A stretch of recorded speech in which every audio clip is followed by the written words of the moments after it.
Love, if you're getting hot and cold behavior, you're being ghosted, blocked, or any sort of behavior that you know deep down is not what you deserve, listen up. It's normal when we get these type of behaviors that our mind would go into, what is the problem here? What am I doing wrong? How do I fix it? How do I change this? How do I make him see that I'm worthy, what I deserve, that I should be treated like a queen? What am I doing wrong? But what most people do not know is that this activates needy energy, and needy energy repels. When you're stuck thinking, I'm doing something wrong, how do I fix this problem? You are outer focused. You are giving away all your power. And you are putting him up in the pedestal and you down here. We don't manifest what we want, we manifest what we are. We manifest from our state of being.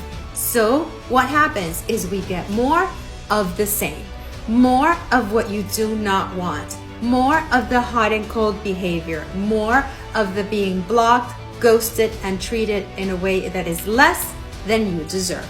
How do we break free from this pattern once and for all? You need to start by understanding that right now you're being an energetic match to this behavior.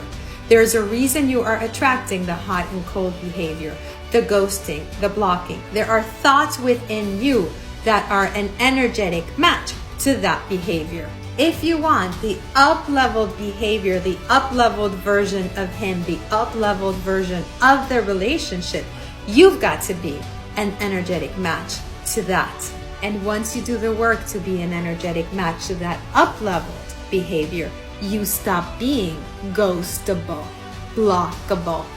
That's what I guide clients through every single day. You can absolutely learn to shift this.